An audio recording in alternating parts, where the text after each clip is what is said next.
Okay, so we're back. It's too late. I'm too tired to change my shirt, so I'm gonna go with this one. And I hope you guys don't care. So let's take a look at this problem. Okay, so we have this example, Sunny Sutta Inc. that actually we work on some operations management capacity calculations, or we're going to work that in the future. So they're interested in tracking the quality of 12-ounce bottle filling line. The bottles must be filled within the tolerance of the label. So the standard is 12 plus or minus 0.1 ounces.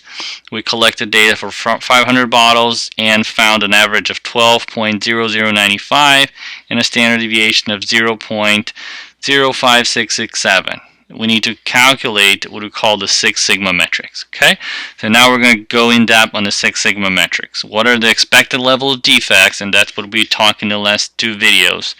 What are the K Sigma levels, or the sigma level of that process?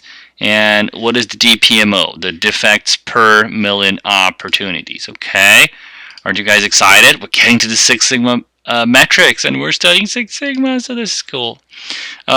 Expected level of defects, right? So we gave the percentage here, which said that the limits are 12 plus or minus 0.1. So what does that mean? It means that it's from 19.9 to 12.1, right? So we have the specification limits. Lower specification limit, 11.9, and upper specification limit, that's going to be 12.1. So we need to find these values here. What is the probability or percentage of defects that goes here, so more than the upper specification limits, and how many go lower than the lower specification limits? To know that, and we have the mean here, 12.0095, to find that out, we need to find how many standard deviations I have from the mean to here and from the mean to here. And then I can use what we learned in the last couple of videos to find out that area. Okay? So, let's go for it. Upper bar, so how many I have on the upper side. So how do I know the distance in number of standard deviations? I will take this minus this. Okay, so then I will find this distance, and I'm going to divide by the standard deviation. So I'm going to find this distance in ounces, and if I divide by standard deviations, the distance become in standard deviations, right?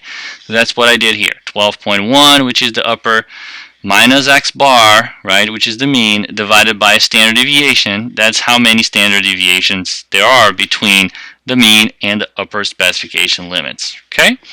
So what does that mean? 1.6. So you go to the z-score table. Remember this one here. We have 1. We have 6. 1.6. It is here. Okay. I hope it is 94.52. Where were we? Okay. So it is 94.52.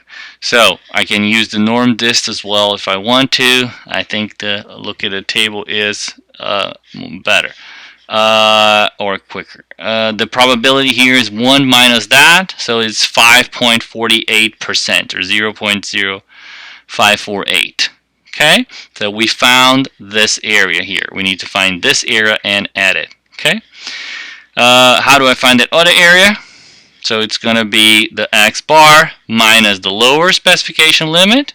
So this minus this is going to give me this distance here, so this in blue. If I divide by my standard deviations, I'm going to make this into number of standard deviations. So that's what we did here. X bar, which is the mean, minus the lower specification limits, divided by the standard deviation. It means that I have 1.93 standard deviations. Going back to my beautiful, nice table, 1.93, it will give me 97.32 here. Okay, let's see if that's what I have here. No, 97.32, right? Exactly what I have here. So 1 minus that equals to the left side. Okay, so I have the left, I have the right.